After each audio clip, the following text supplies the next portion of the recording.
Hundred Nereko, Estambaseko.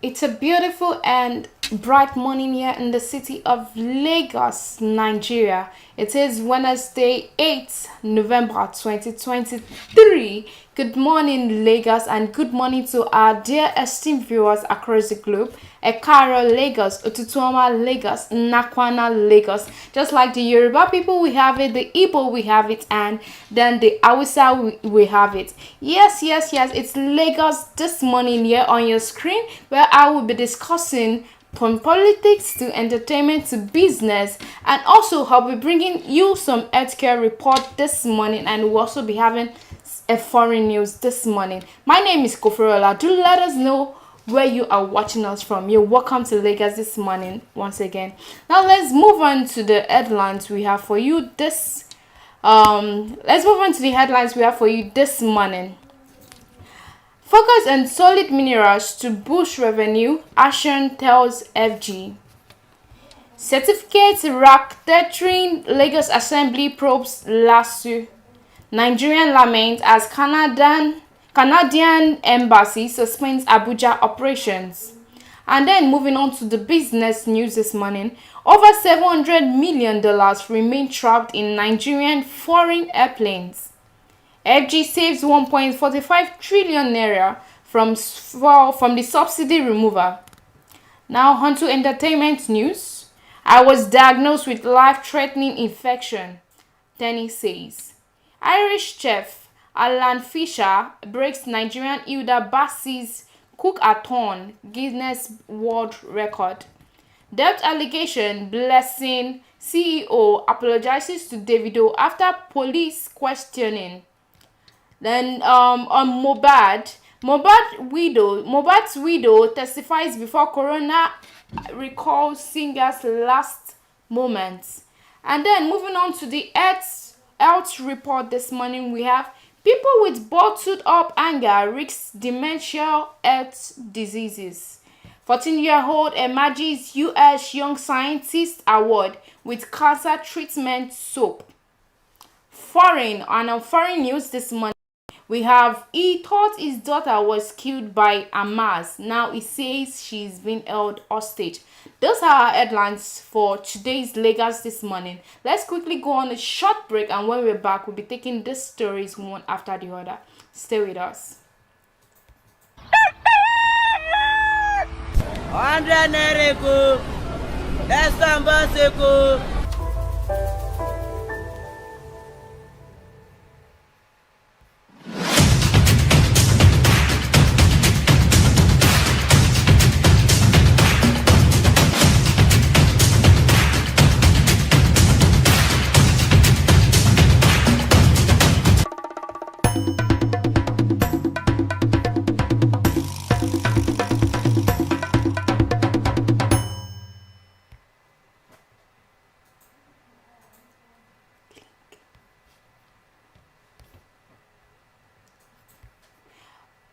Okay, you're welcome back to Lagos this morning. In case you're just joining us, you've not missed much. We only, said the headlines earlier, and now we'll be taking the stories one after the other. And then the first story we have here is focus on solid minerals to boost revenue, Aviation tells FG. The Chairman Association of Securities Dealing Houses of Nigeria, Sam Onukwe, has urged the federal government to focus on the solid mineral sector as it can provide much needed revenue and protect the same revenue from going into private pockets. Onukwe said this in a statement on Monday, where he talked about the state of the economy and ways that the government can boost it. In his words, solid mineral is a cash cow. Government should direct its searchlight to the sector to take control of the revenue and protect the revenue from going into private pockets. He said further, who is a fellow of the Onukwe, who is the fellow of the Chartered Institute of Stockbrokers, added that Action has at several times urged the FG, the federal government, to tap into investments in the commodity space to generate employment opportunities, boost export trade, and grow the gross domestic product. And in September, Minister of Solid Minerals, Dele Alake, said that the Nigeria is planning to set up a solid minerals corporation which will provide funding to its mining sector and manage the country's minerals. This comes as the country looks to strengthen the mineral sector to benefit from the global trade as well as to diversify the economy away from the dependency on oil. Alake said the proposed cooperation will seek and secure partnership investment agreements with big multinational companies worldwide to leverage on the attractive investment-friendly regime operating in the country to secure massive foreign direct investment. And that is that on that news. Now we'll be moving on to the next story we have for you this morning, which is on the certificate racketeering. That's the Lagos Assembly probes lawsuit. The Lagos State House of Assembly says it will invite the Commissioner for Tertiary Education, in person of Mr. Tolani Akibu, the Vice Chancellor of Lagos State University, Professor Ibiyemi Olatunji Bello, the Senate of the tertiary institution, and other top staff over allegation of extortion and certificate racketeering levied against the school recently. The invitation was in connection with a news report published on Monday. The story revealed that a certificate racketeering syndicate had genuine Lagos State University certificates that anyone interested could purchase for between 2 million and 3 million, depending on the technicality of the course involved. In a statement made available by media assistant to the Speaker of the Lagos State House of Assembly, Eromosele Ebomele, the Speaker of the House, Mr. Mudashiru Obasa, noted that the source of the story could be suspicious and not trustworthy, saying because of its tendency to blackmail, agreed that the concerned officials of the institution be invited so that facts about the allegation could be unearthed for the sake of reputation of the school. Obasa, an alumnus of the institution, said, "I agree that the committee should invite those to be invited to establish facts about the allegation, but we must not, because of that, destroy our institution reputation." All right, so there was some allegation about LASU, that's the Lagos State University, which was about that anyone interested in a certain course can actually purchase for a price between 2 million and 3 million, depending on the technicality of the course actually involved. And then the FG has actually invited some people to have a conversation, to address this issue. In person of, we have the Commissioner for Tertiary Education, Mr. Tolani Akibu, the Vice Chancellor of Lagos State University, and then we have Ibiyemi Olatunji Bello, the Senate of the Tertiary Institution, and other top staff to actually discuss over the allegation of extortion and certificate racketeering leveled against the school. Now let's move on to the next story we have this morning, which is Nigerians lament as Canadian Embassy suspends Abuja operations. Nigerians have lamented as the Canadian Embassy in Nigeria suspended its operation. The suspension may be unconnected with the fire accidents that occurred at the commission on Monday, which resulted in the death of 2 persons. The Canadian High Commission, via its X handle, that's formerly known as Twitter, late Monday night announced a temporary suspension of its operation. The announcement implies a suspension of visa and immigration services for persons seeking to visit or emigrate to Canada. Also, there is no offer of services to Canadians visiting and living. There is no offer of services to Canadians visiting and living in Nigeria and to Canadians in Equatorial Guinea, as well as Sao Tome and Principe.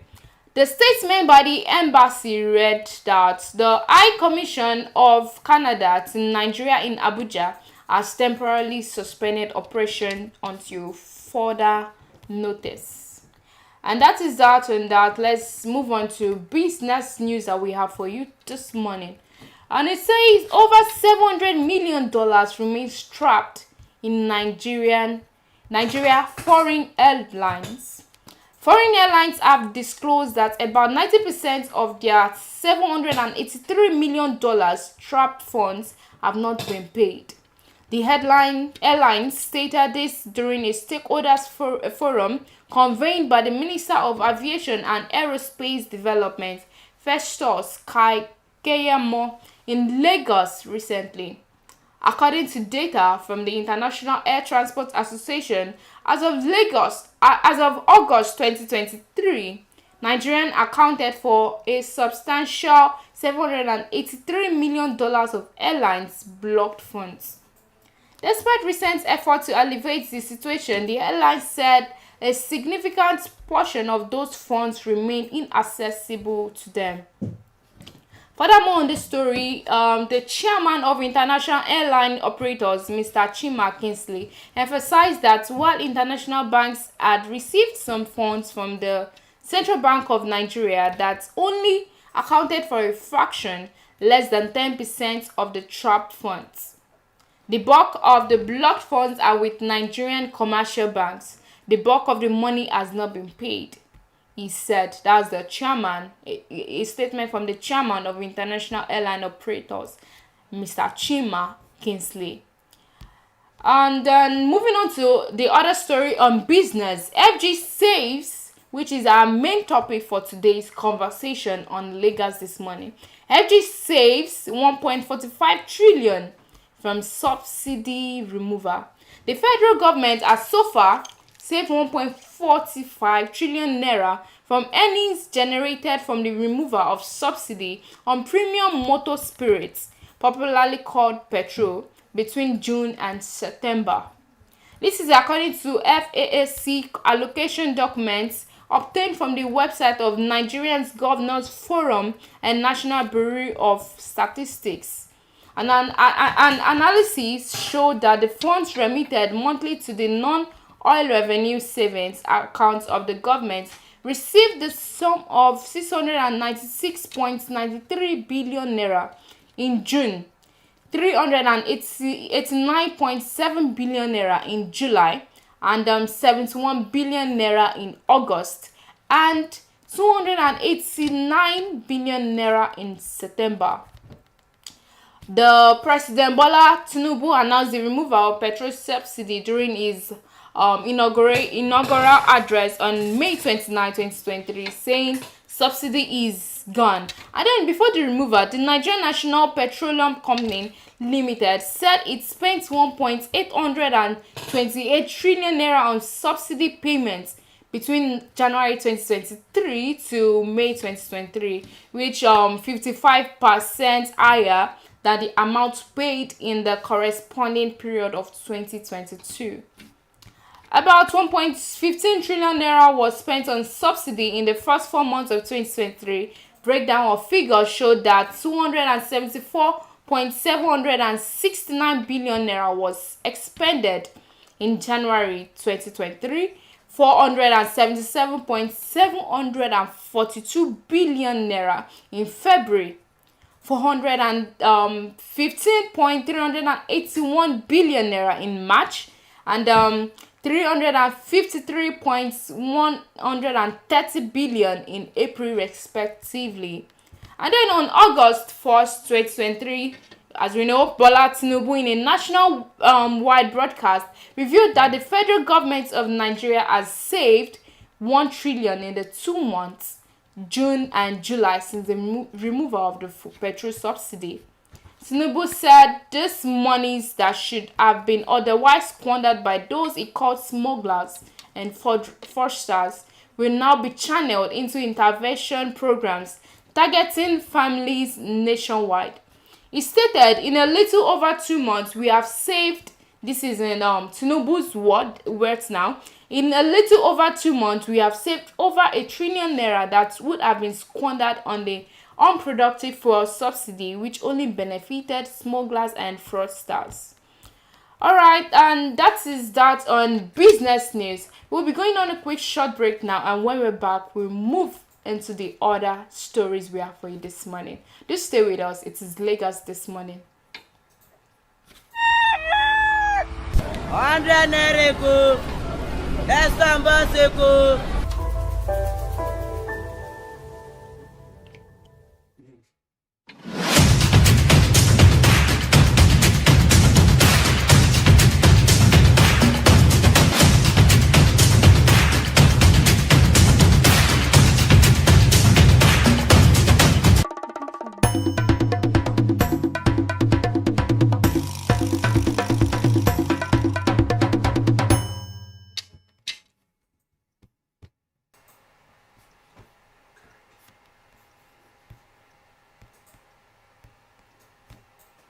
Alright, you're welcome back to Lagos this morning. In case you're just joining us, well, I wouldn't say you've missed much, and I wouldn't say you've not missed much. We're talking about politics. We were earlier speaking on the FG how they have saved 1.45 trillion naira from the fourth subsidy removal that was removed May 2023. And then now we'll be moving on to the other stories we have for you today, which is entertainment news. Yes, and the first story on our entertainment news this morning is, I was diagnosed with life-threatening infection, Tenny says. The musician Teniola Akpata, professionally known as Tenny, has disclosed that she was diagnosed with a life-threatening throat infection in July. Tenny made this known in an Instagram post while narrating her ordeal with a throat infection and temporary voice loss. In a now trending video on social media, the singer explained that her doctor advised her to undergo surgery to avoid losing her voice permanently. While recording in Tenny's statement, she said, while recording my second album, Tears of the Sun, in July 2023, I was diagnosed with a life-threatening throat infection.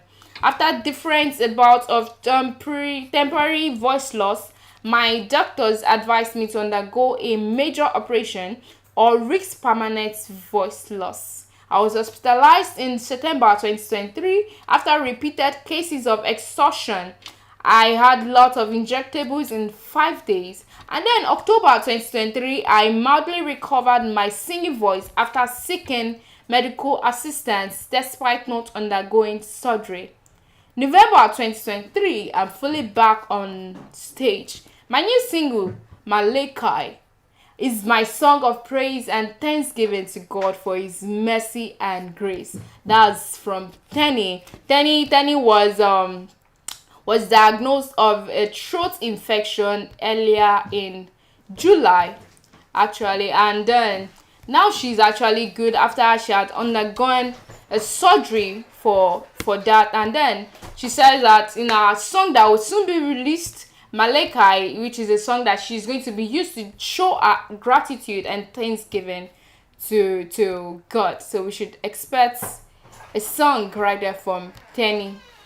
And then let's move on to the next entertainment news we have for you this morning. Is we all know about the record breaker, the previous record breaker, Cookathon, Ida Bassi, when she cooked for a longer period of time, and now we have a new record breaker on this, in person of Irish A Irish chef actually, Alan Fisher, as he breaks Nigerian Hilda Bassi's cook-a-thon Guinness World Record. And report says that Alan Fisher, an Irish restaurant owner and chef based in Japan, has broken 2 Guinness World Records relating to cooking marathons. He first set a new record for the longest cooking marathon individual by an astonishing 119 hours and 57 minutes. Incredible. This feat surpassed the previous record held by Nigerian chief chef Ida Bassi by more than 24 hours.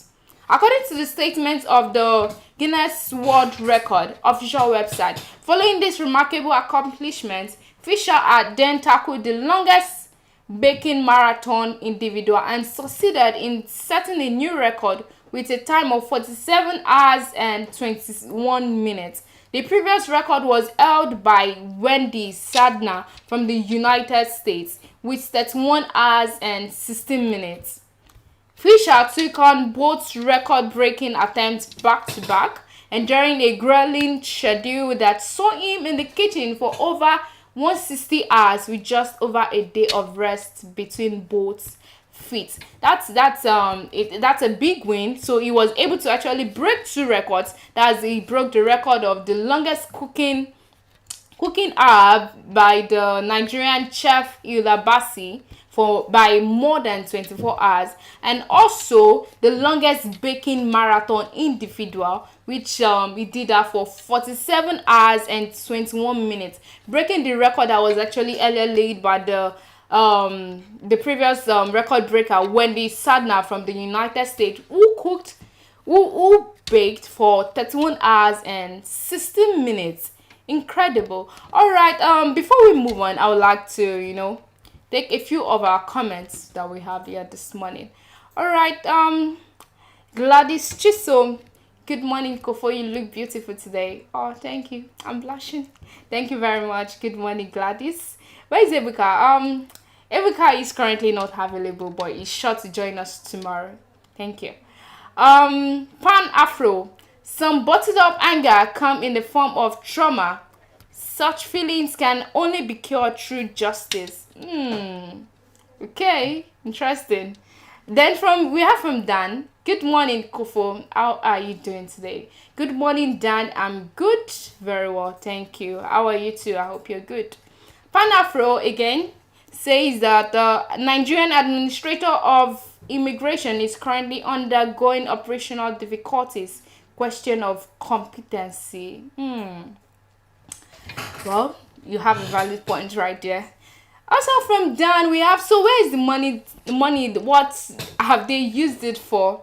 It's a question about her asking the government. This money, they say that they've been able to save up a certain amount of money. Where is the money at? What is it being used for? Yeah. Then we have from Emma. Good morning, beautiful Kofo. Oh, I'm blushing. Oh, God, you people are making me blush. Oh, my God. All right, Emma, good morning. Thank you very much. Thank you very much. You're doing well. Oh, thank you very much for the compliments. Yes, and from Pan Afro, much of Nigerians, the current economic difficulties could greatly be related to neighboring African countries who diverge from Western colonies for prices, import, exports, rates. All right, Whole Valley, thank you all very much for commenting. Keep your comments coming in, and do not forget to actually drop comments in relation to what we are discussing this morning. I enjoy you all's comment and review. Thank you very much. Let's keep it coming. All right, then let's move on to the next story we have for you this morning, and this is still an update on Mohbad's death, the Nigerian singer who actually died some months back. Now, Mohbad's widow testifies before coroner recalls singer's last moments. Omawumi Aloba, the widow of 27-year-old deceased singer Ileri Oluwa Aloba, alias Mohbad, told the coroner inquest sitting at Ikorodu on Tuesday that Mohbad had died long before he was declared dead due to past incidents of bullying, psychological trauma, and the National Drug Law Enforcement Agency arrests. Mohbad's widow testified that he died in his room on Tuesday, September 12, 2023 in the afternoon. She said before his death he had showed and wasn't feeling okay, so he asked that they switch on the air conditioner in his room.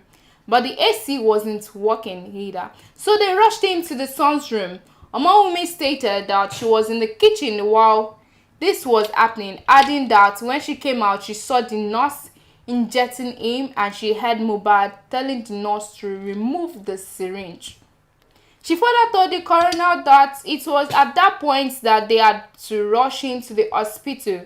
According to her, he was in the back seat of the car when the driver said his hands were already cold. Immediately I called a bike, that is a motorcycle. OG, his friend, and Mohbad entered the bike, and then I took another bike and went straight to the hospital. It was the doctor, nurses, the disc jockey, and Mohbad's brother that were inside the room while I was outside.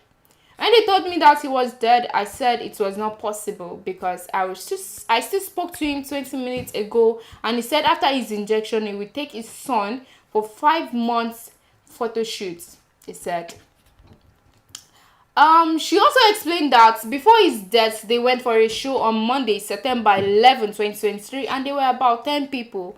The widow of the singer added that she and her baby were inside the car waiting for Mohbad while he was performing, and after his performance, Mohbad complained that he was tired and needed to go home, but that he was asked to wait for other artists to finish with their own performance, and they waited for an hour. Speaking on the fights that broke out in the car, she stated that Mohbad had an argument with his younger brother inside the car when Mohbad's friend Owodunni Ibrahim, also known as Prime Boy, said his younger brother couldn't be the one who would disrespect him.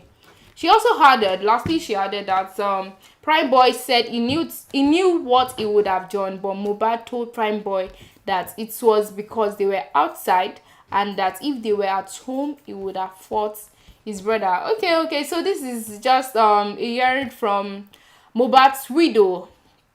These are our statements on the decease of our husband, Mohbad Ilerioluwa, popularly known as Mohbad.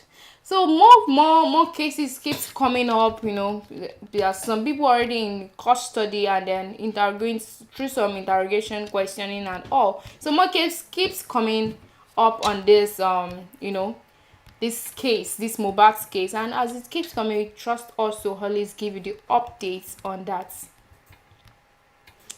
Majid, good morning. I guess I missed a lot. Well, you did a little bit. You did. Well, good to have you now on the program. Good to have you. Do stay tuned and follow us through. Okay, now that is that on entertainment news. Let's dive into health. Let's dive into health reports I have for you all this morning. Do we know that people with bottled up anger risk dementia, heart diseases? The expert says bottled up anger, which means keeping one's feeling or emotions inside instead of expressing them, can have a profound effect on the human brain and body. According to him, studies have shown that suppressed anger can lead to physical and mental health problems, including brain overload, loss of memories, high blood pressure, heart diseases, and headaches, among others. The expert said that persistent bottling up of one's anger, a situation medically known as anger suppression, can lead to psychological consequences, including increased stress, anxiety, and even physical health problems. According to the National Library of Medicine, anger suppression refers to the frequency with which angry feelings are experienced but not expressed for certain reasons. The medical journal noted that bottling up anger may be associated with conflict avoidance, guilt, irritability, decreased life satisfaction, rumination, depressive symptoms. Individuals who suppress their anger also have a stronger perception of lacking social support and like emotion suppression in general. Anger suppression is associated with psychological cost and maladjustments, the journal added. A clinical psychiatrist at the Now Fear Psychiatric Hospital, Now Fear, Anambra State, Dr. Jude Elemoa, said that anger can express strength at one point and weakness depending on several factors. He stated that bottling up anger is a form of anger that is not expressed, and it is often the result of feeling that one or shouldn't express one's anger. This can be due to variety of reasons, such as feelings like it's not appropriate to show anger in a certain situation or being scared of the consequences of such anger expression, is said. This condition, according to him, is different from repressed anger, which is when one is not even aware that one is angry. Saying that with suppressed anger, you may be aware that you're angry, but choose not to express it. According to him, for the fear of causing harm to people in an environment where emotional expression of anger is often stigmatized, misunderstood, or even judged to have a bad temperament, people, especially the men whom society sees as superhumans, tend to bottle up their anger. Okay, so this is just but this is on bottled up anger, and which actually has a lot of damage to our health. It has it's damage to our physical health.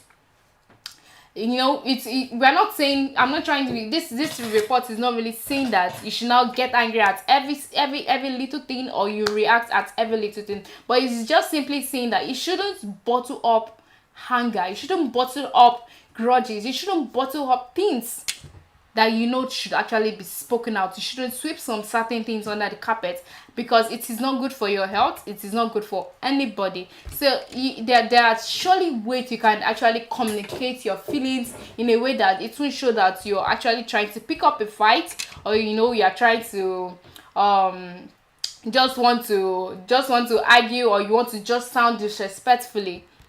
Do we get? So it's not a good thing to actually bottle up anger. So let's learn to communicate our anger. Let's learn to communicate our feelings. Let's learn to communicate, because else there are different things that can actually damage the health. So we have to just be sure to know we are avoiding these things that can be avoided. All right, let's move on to the next health report this morning. 14-year-old emerges U.S. Young Scientist Award with cancer treatment soap. Amazing. Cancer treatment soap.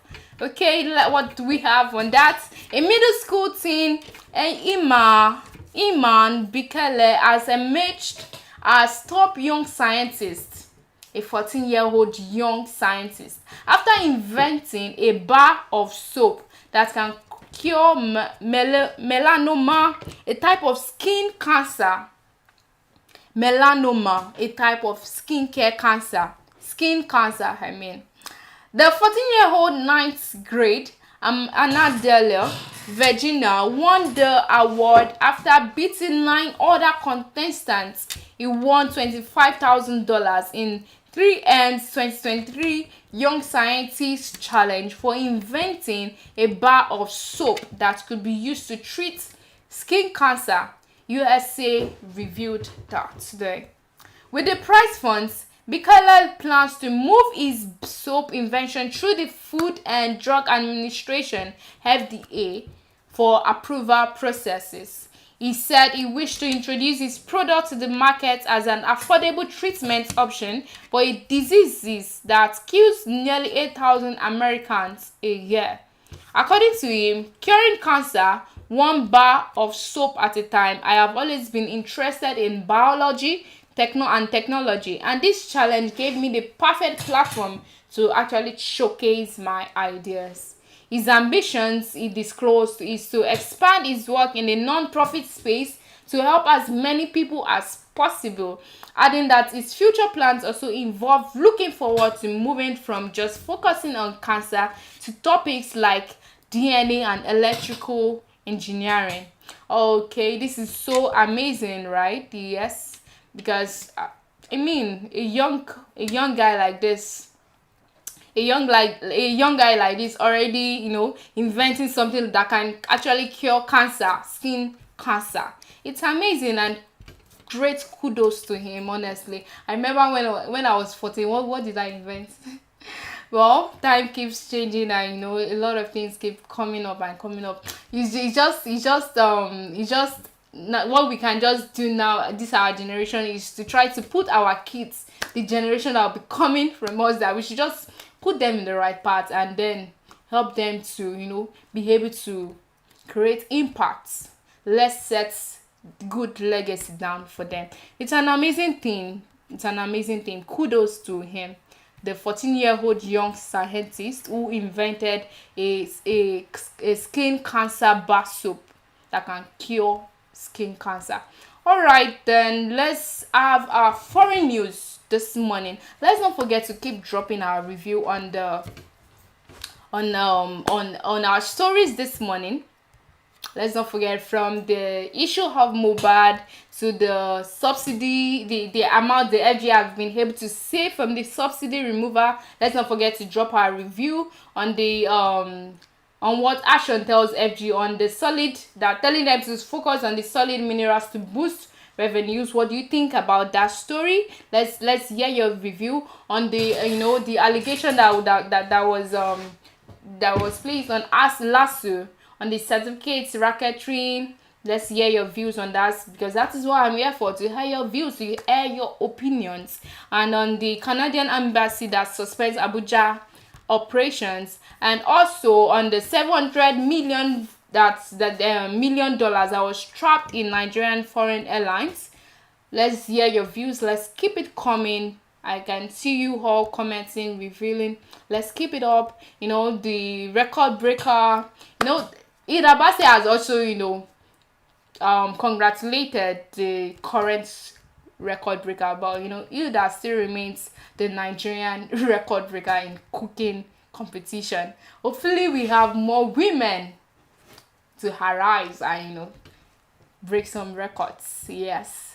Okay. So now let's move on to our foreign news this morning. So the foreign news says he thought his daughter was killed by Hamas. Now he says she may be held hostage. Morning Tel Aviv mourning his 8-year-old daughter believed killed in Hamas October 7 attacks on Israel. Thomas Hand said he was at least partially consoled militants had not taken her hostage. Of all the terrible possibilities for her death was the least painful, he said. But then the Israel military gave him the news that nearly made him collapse. Emily might still be alive. She is more than likely in a tunnel somewhere under Gaza. And told CNN, recalling how the Israeli Defense Forces (IDF) recently shared new intelligence. It's her birthday on the 17th of November. She'll be 9. He said she won't even know day it is. She won't know it's her birthday. There'll be no birthday cake, no party, no friends. She'll just be petrified in a tunnel under Gaza. That is her birthday. Okay, so this is actually a bit sad. I mean, that's Tel Aviv mourning his 8-year-old daughter, who he actually thought was killed in Hamas, but now it has been made known to him that she could be among one of the hostages in Israel. But then it's going to be her birthday, November 17th. But then she won't be able to celebrate her birthday. There won't be birthday cake, no party with friends. She might not know which day it is. She might not even remember her birthday because she's just going to be petrified under in a tunnel under Gaza. So alright, so that is that on that. And then let's go on a quick short break, and when we're back we'll be speaking focusedly, we'll be focused on the main headline we have for you this morning. Just stay with us. 100 naira ko, Estamba seko.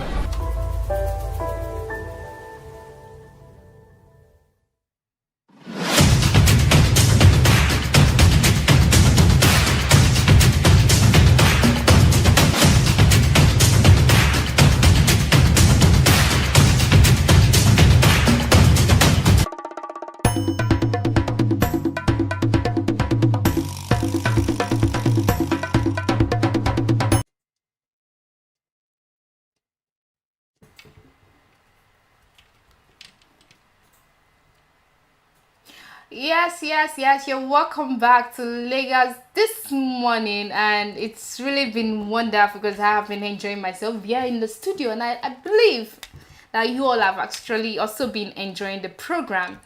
Yeah, so you're welcome back to the program. Let's take a few comments we have here already. Again, we have Majid. Oh, thanks for the compliments. Gideon says it's been a while I watched this show. Good job, Kofo. Well, good to have you back, Gideon. I hope to see you more often. You know the drill. We come here every morning, Monday to Friday, and then we bring to you all politics reports, entertainment, business, foreign, and then some healthcare reports as well. So you're welcome back, Gideon. Good to have you. Much love from here. Alright, Pan Afro says, on sunny side, through life suffering and unavoidable situation of poverty, many Africans are raised with thick emotional skin. Anger and stress can also be channeled or redirected into succeeding. Actually, that's a valid point right there. You're very true.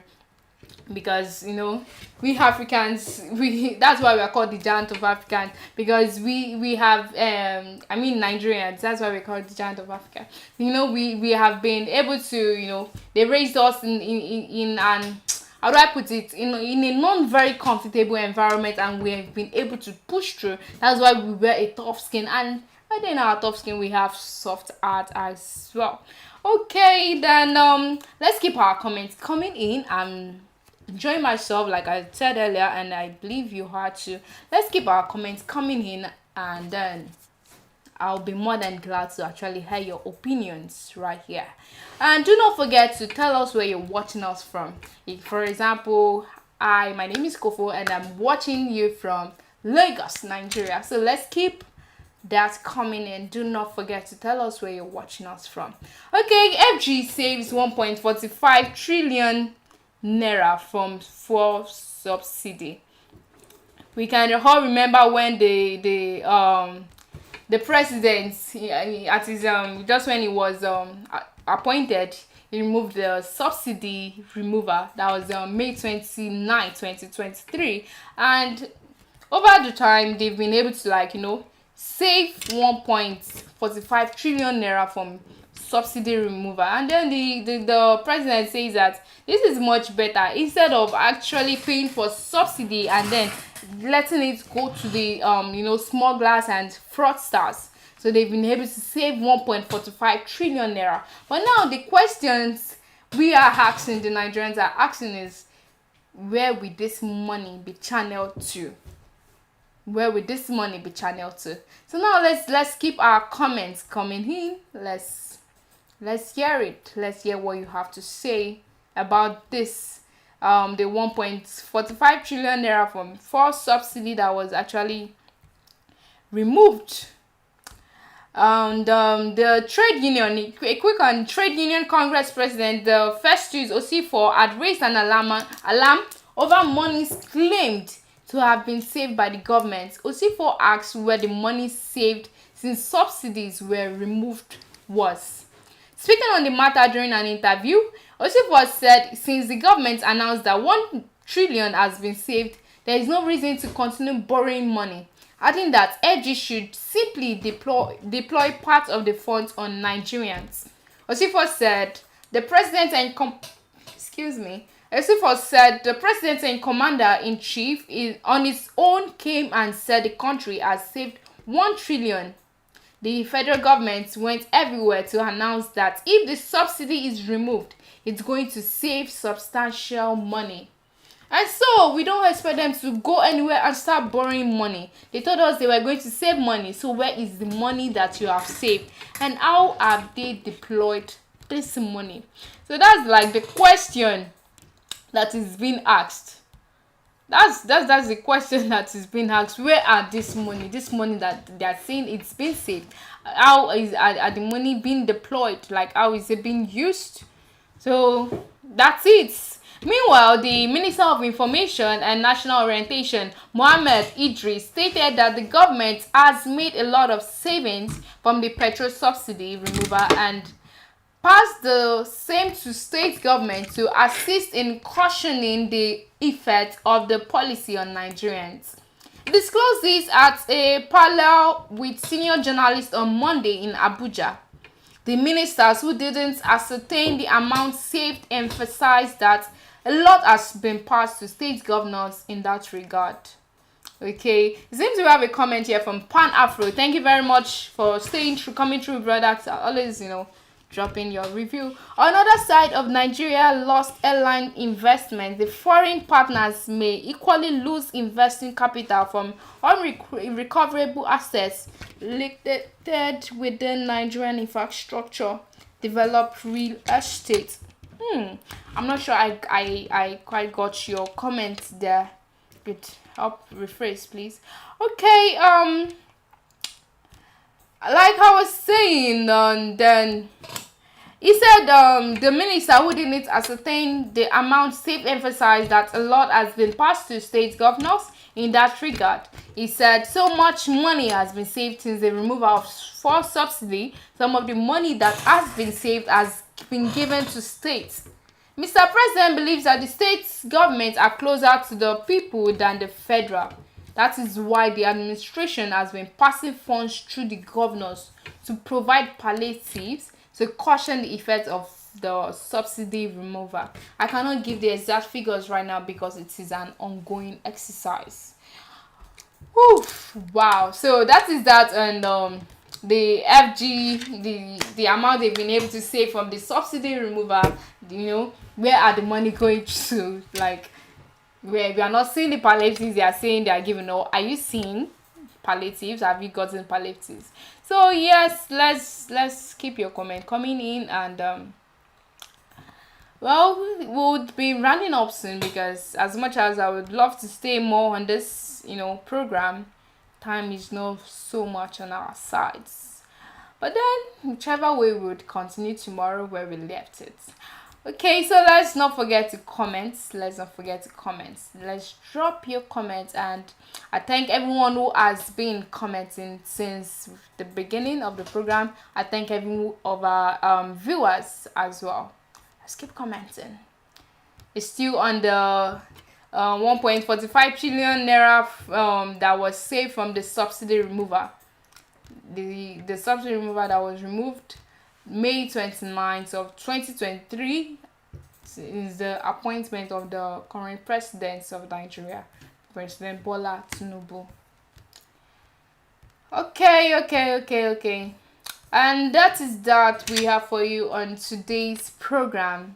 Yes, it's still Lagos this morning. Yes, you're right. It's Lagos this morning on your screen, and it's still your girl Koforola Drotimi, okay? And it's been a wonderful session here in the studio, and then with my amazing reviewers always commenting and then complimenting. I want to say that I love you all, and then as we go out, as we continue with our daily activities, let's ensure that we stay safe, vigilant, and then let's be sure not to bottle up angers. It's important. Let's not bottle up anger because it is not good for our health, physically, emotionally, mentally. It is not good. Learn to be able to discuss issues amicably. I'm very sure you are not watching this by mistake. It could be speaking to any one of us here. So let's not forget. Let's not bottle up anger, and then we keep hoping for a better Nigeria and hope that the money saved will actually be channeled into good things. Okay, we have a, before we go, let me take a quick comment here. Was the remove for subsidies no longer needed by the public, or was this saving to remove political tension? Was the remove for subsidies no longer needed by the public? Was it saving to remove? Well, it's a question about what asking, I guess. Okay, so we've come to the end of today's program. I trust you all enjoyed the night. You had a nice time here on this session. Till our paths crossed each other again on Lagos this morning, I remain Koforola Drutime. I'll see you all tomorrow. Bye for now. 100 naira ko. Next time, boss ko.